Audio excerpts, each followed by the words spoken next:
joining Time Out with PSOA, where sports officials share their stories to help recruit, train, educate not only sports officials, but players, coaches, administrators, and fans. Through this information, we're going to help make us all better for the game.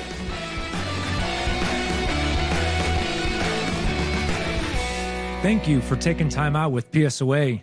Today's topic is NSAA NFHS high school softball. In the podcast today, we have the Director of Softball Umpires from the NSAA, Ron Higdon.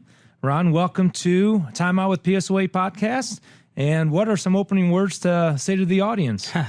Well, first of all, thanks for having me. It's always good to be able to have the opportunity to talk about officials, umpires, and all the things that we do at the NSA. So I appreciate you allowing us to be here. Glad you were able to make it in, and hopefully we can make an impact on the coaches, fans, and umpires for this upcoming 2023 season. With that being said, the first thing officials have to do is register. So if you could, we have a new official taking a listen to this podcast. What does a new softball umpire who has not worked high school softball before, what do they have to do to register? Well, you go to our website, and there's an officials tab. And when you click on the officials tab, it says, are you a new official? Click here. And it'll take them to the registration page. So they register and create an account on our platform.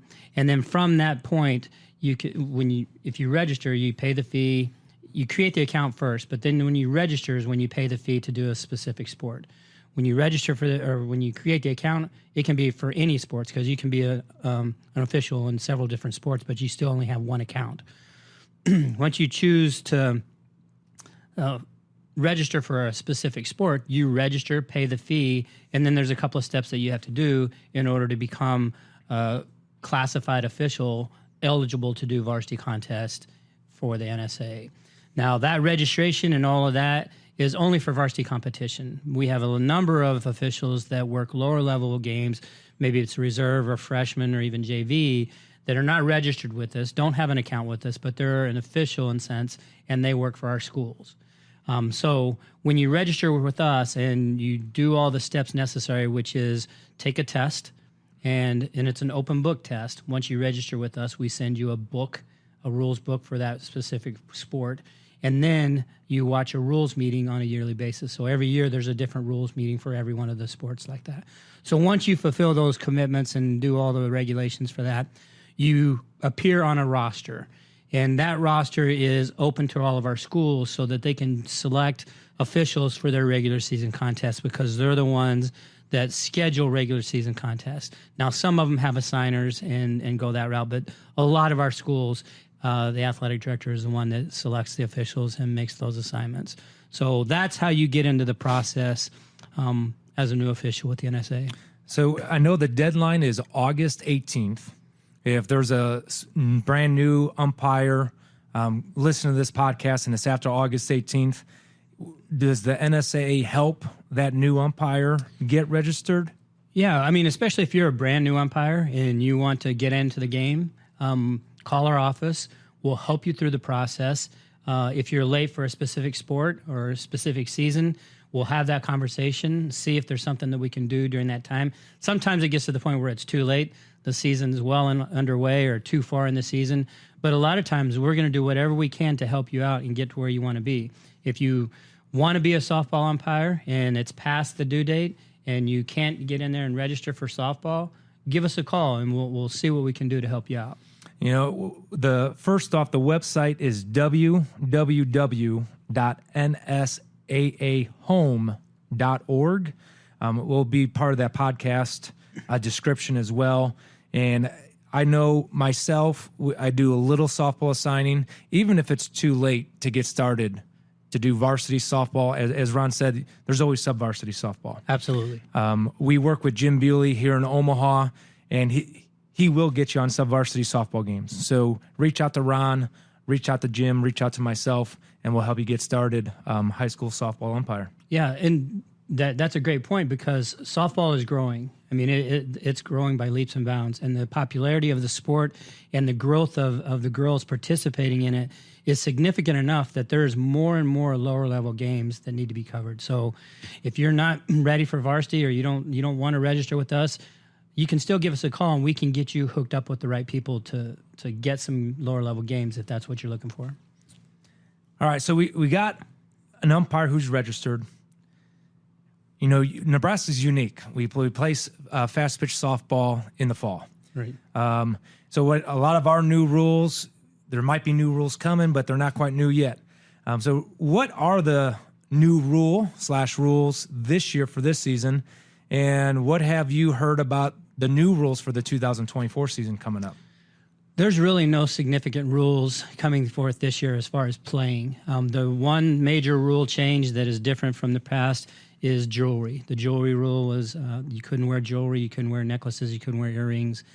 That has been thrown out. There's no more jewelry rule, so that those are allowed. You kind of assume the risk when you wear those, whether, you know, most of the time the injury is to yourself. So you assume the risk if you're going to wear jewelry. The other rule changes this year meaning 2023 for Nebraska, were more of a clarification of some things that we were already called as obstruction and interference with a base runner and somebody trying to play on the ball in foul territory or fair territory.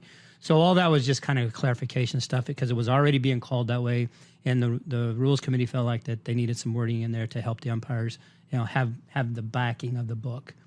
But as far as future, and this is an interesting caveat to Nebraska, we are one of only 5 states in the NFHS that play softball in the fall, which means majority of the 2023 rules apply to all the 45 other states that play softball in the spring.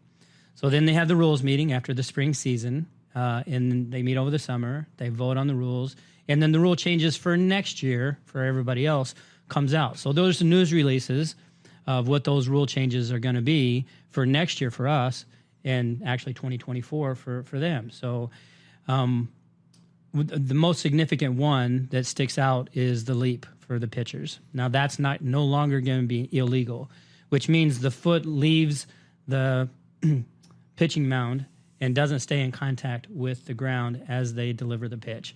You can like leap up and you can have some space in between the foot and the ground and then land as you pitch. Now you still can't replant before you release the ball, but the leap itself is going to be legal in high school next year for NSAA and really next year in the spring for all the other states. It's kind of confusing, but we're kind of on a backward schedule with softball in Nebraska. Now that's good to know sort of what's coming, and I will say this as an official myself, we always called ourselves uniform police in the past. So hearing that the jewelry, there is no restrictions because of that safety concern is on that own player, that's less we have to worry about as sports officials. So yep. As we said in football, a step in the right direction when it comes to uniform policing. As you go around the state, as you have conversations with coaches, there's always points of emphasis. You stated this year, just like all the other sports, sportsmanship is a huge point of emphasis. What is your expectation when it comes to sportsmanship of the responsibility of official and coach to adhere to that sportsmanship? Well, I think they kind of work together. I mean, the two entities, the fans, coaches, players on one side and the officials sometimes on the other, that's the way people look at it. But it doesn't have to be that way. It doesn't need to be that way because we think that the relationship and the fact that the people that are doing the officiating, whether it's umpiring, football, or wrestling, or whatever that might be, they're still people. And we have to humanize that, and we have to educate the people that are losing their lid for, a call that doesn't go their way, and and manage expectations. I mean, I say it all the time. You have to manage your expectations because if your expectations as a fan is for everything to be perfect and for those people to be perfect in every call they make, you're going to be disappointed every time because there's 50-50 calls that one side or the other think is a bad call. And those calls happen every day in every sport in every level. Like if you think about it, you look back and you watch all the stuff that's on TV and they have 8 different camera angles and they can slow it down to next to nothing for about 10 minutes and they're like, yes, that was the right call. Or, no, we're going to change it. But it's still, that it's probably 50-50. But people people's expectations are unrealistic at times, even for themselves. Like they think, oh my gosh, it's the officials. The worst thing that people can do is complain about the officials all the time. And as a coach, I'm a former coach, I kind of liked it when the other coaches complain about official because they're worried about the wrong stuff. That's great for me, In the end, probably evens out. If you get some calls, you don't get some calls. They're 50-50. Half the time you get them, half the time you don't. And there's going to be bad calls. There's going to be missed calls. There's going to be misinterpretations. And we have that. And we deal with them. And we learn from them. But at the same time, trying to educate those people that there's a civility that needs to happen. We need to be more civil about everything when it comes to competition, because especially at the officiating side, if we don't have officials, we're not able to enjoy this, contest, sport, whatever. We won't have it. One of the things you brought up that the NSA is doing is Respect the Ref campaign. What is it that yourself as a director, the other directors are doing to help share the information of Respect the Ref? Yeah, so we started a couple of years, and it was just a social media campaign about Respect the Ref, and NFHS had some resources that we utilized and sent out to schools, and we leave it up to our schools to send it out to parents and things of that nature, because we really don't have email addresses, or we have social media and we have a lot of following, but we don't hit everybody. So when we started that Respect the Ref campaign, it was only social media. And then our now supervisor officials, Nate Newhouse, created a presentation that we've done at several schools across the state. And it's the Respect the Ref presentation. And it tries to humanize the officials and let them know that they're people too. They're not professional officials. A majority of them have a 40-hour full-time job somewhere else. And if they were to mess up at work, would somebody be breathing down their back and screaming at them? And even if they got it right, is somebody screaming at them at work? So we try to humanize that. We try to educate them on what needs to happen if we're going to make things better, because we have a large percentage of our officials that are age 45 and over, and that's like 65%. Those of individuals are going to eventually leave officiating. And so that leaves 45% to cover. It's not equal. So if we continue to lose them and we don't have the numbers to replace them, down the road, it's going to become more of a crisis. So we're at a crisis situation in some regards. So we try to educate, we do assemblies for schools with all the students come in the gym, and we do it, and we try to have fun with it. We laugh with it. We tell stories. We show some examples. But then it comes time to get serious about it. We also go to parent groups. They have the beginning of the season meeting with the parents, and we talk about, who do you want to be? Like, do you think that your kid's really proud when you freak out and are screaming in the crowd and they turn around and see you? I mean, do you think that that's a proud moment for their kid? Most likely not, And kids, you got to model the way. Like, coach, if they're not on the sideline freaking out at a call, then the crowd in the stands like, what? Oh my God. Well, the coach, maybe you got it right. So there's a lot of examples and scenarios that we put out and just put them and just try to make them think about it. Honestly, most rational people, if they sit down and think about it in a rational way, they'll be going, oh, I get it. Okay, I understand. So that's what we're trying to do. We're just trying to educate them. And if you're listening to the podcast as a parent, contact your school, contact your local athletic director. They probably have access to that presentation. Now, going back to softball here a little bit, season's going to start, and I don't think the audience realizes all the work a director does behind the scenes. So what is it that you do behind the scenes before that first pitch to get everything organized so when that first pitch does happen, it goes as smooth as possible? So we work hand in hand with our schools and our officials. So we talk about the whole registration process with officials. We have a deadline for that.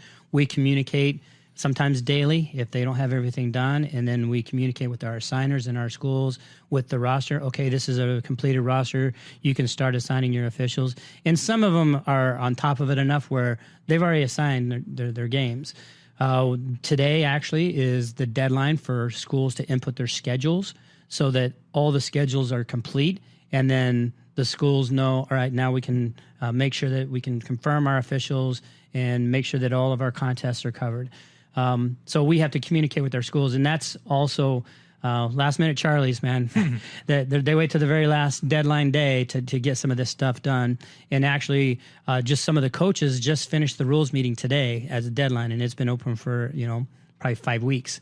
And some of our officials, and we had a discrepancy in the number of officials that we had registered and the ones that completed everything to be on the roster. And that was, as of 2 days ago, we were still missing about 40 to 45 softball umpires that hadn't completed everything. So we communicate with them, say, hey, you're missing this, you're missing that, and make sure that there's no excuse for them to say, oh, I didn't know. We email them multiple times, and we send it to the email address that they list on their account, and that's how we communicate with them. And slowly but surely that number ticks up, and my guess is after today we'll be fairly close to what we had last year, which was for high school varsity contest for NSAA purposes. We had about 190 officials, umpires in softball, and just the other day we were at 150. So a little bit of a scramble, a little bit anxiety happening. Well, if we could do anything to encourage those 40 current umpires to get their tests done, watch the video, and then hopefully encourage new umpires, just in case if that demographic doesn't assign, we have more umpires to pull from. Absolutely. Which goes to the next one. What type of observation program do you have? Because obviously you yourself can't go out and look at 191 umpires in every single season. So what is in place to get umpires observed, evaluated, communicate what they're doing well, what they can improve on, and what is it do those observers look for in a softball umpire? Well, I think let's start at the beginning. When we talk about our observers, we have individuals that were former umpires. We're talking about softball. For former umpires that are now helping us with the observation process. So we get out to see as many as we can. And to be quite honest with you, if an individual has been assigned to the state championship for multiple years, we're not going to send an observer out to see them. I mean, those are the ones that go to the clinics already. They went to the summit. They belong to an association. They are doing the things that make them better, even if they are at the top. The best ones are always trying to get better. So we target the kind of the middle of the road and the new ones. So the ones that have been doing it for a little while, but maybe they haven't received a lot of postseason assignments and they want to get better. We send our observation process. We send our observers out to see them and go through the observation process. First and foremost, you have to look like a professional. Like you have to make sure that your shirt's not wrinkled. You didn't pull your hat out of a bag that's been wadded up for 3 weeks. Sometimes you stink. Your stuff stinks if you don't take care of it. So some of that is, we take that for granted, but some people, if you don't tell them, sometimes they don't think about it. So that's first and foremost. And then when we observe them, knowledge of the rules. Knowledge of the rules is really good. And sometimes it's so easy that it's balls and strikes and outs, and there's not a lot of rule interpretations that you have to go through in a full contest. But then it comes time where you're looking at mechanics and how you do your mechanics. And are your calls crisp? Are you confident when you make those calls?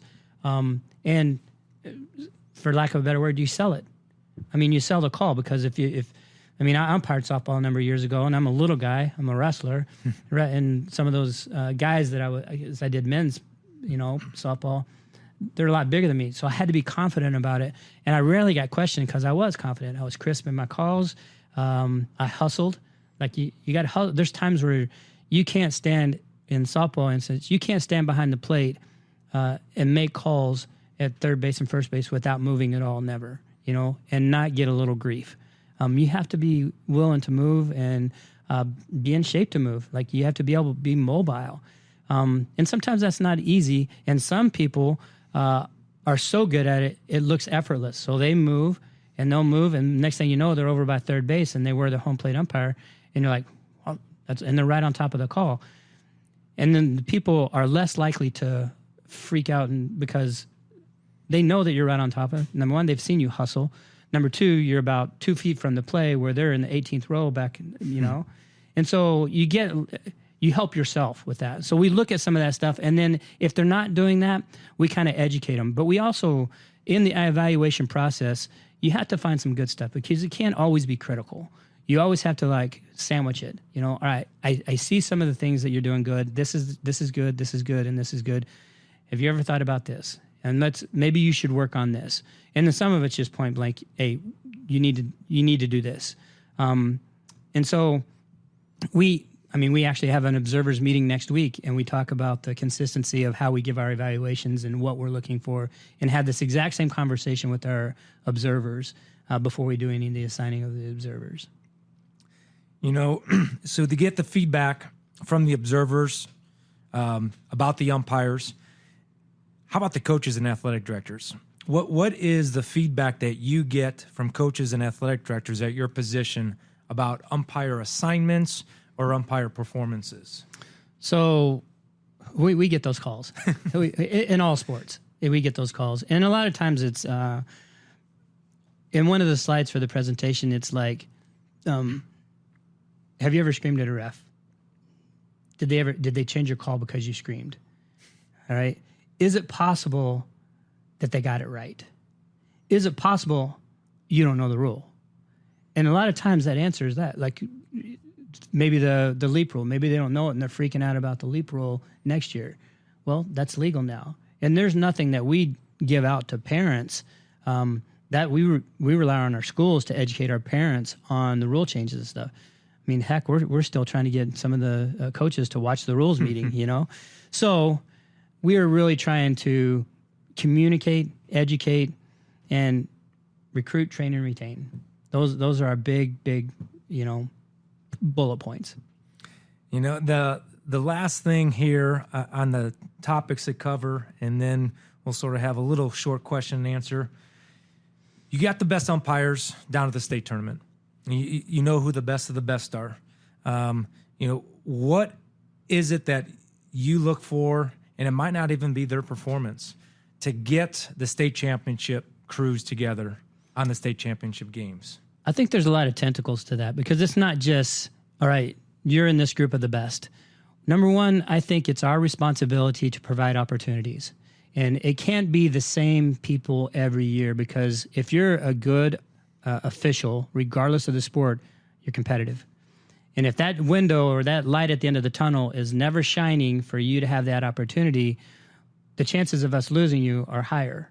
So we try to give multiple times, we give all opportunities so that it's not the same crew all the time. The bulk of the crew might be the same because they are the best, and they stick out maybe sometimes significantly than others. And it would be kind of crazy to think, oh my gosh, so-and-so's not here. But at the same time, we got to get opportunities. We have to have some representation from across the state. It can't be all officials from one area. That's not conducive for growing. And then lastly, sometimes we're doing a rotation and, all right, you've been here for 5 years. We're going to have you sit out and give an opportunity. And 9 times out of 10, the official's like, I get it. Absolutely. And really, they want to help. And so sometimes they're like, well, how else can I help? And so we have other rules or other roles for them to take, maybe at the district level or the state level.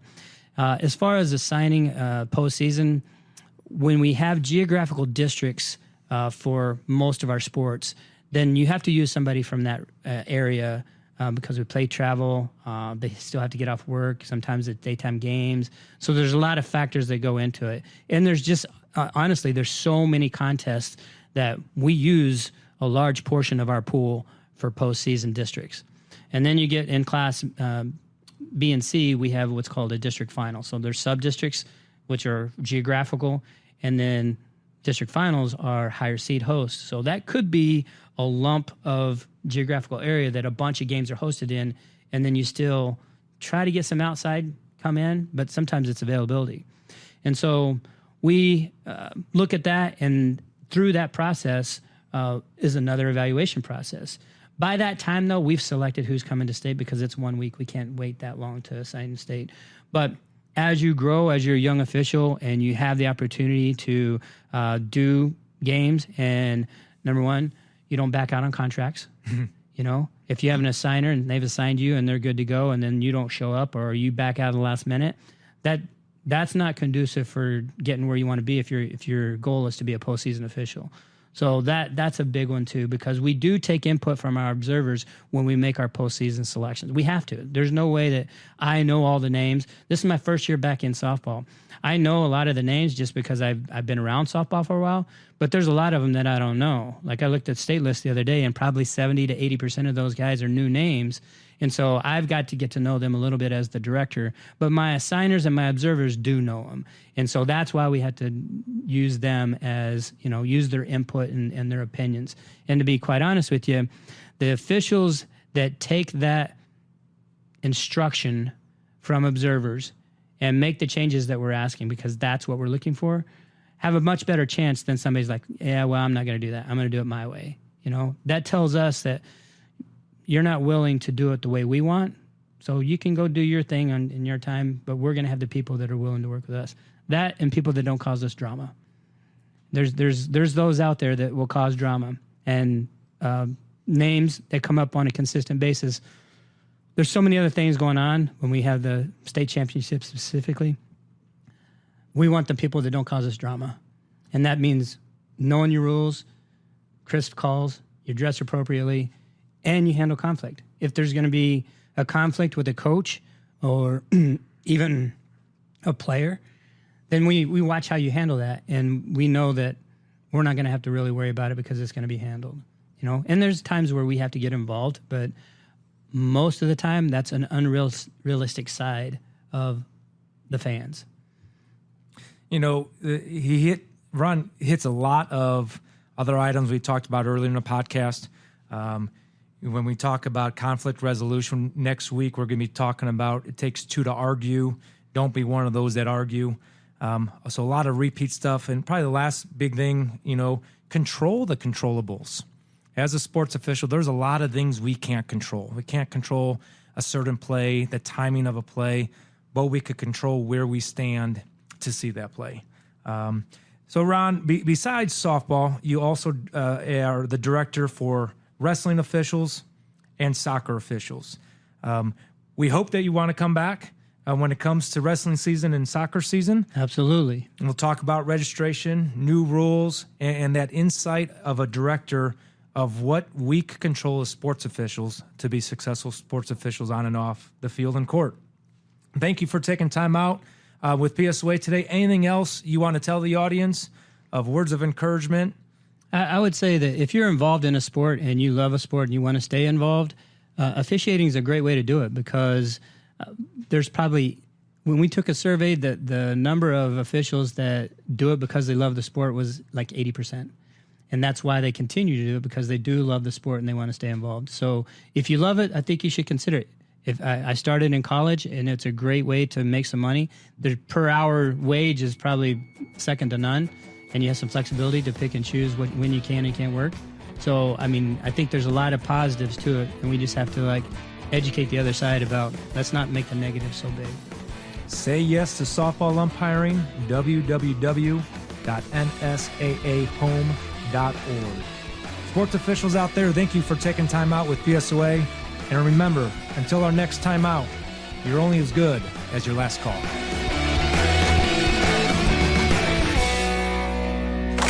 A Hurrdat Sports Network production.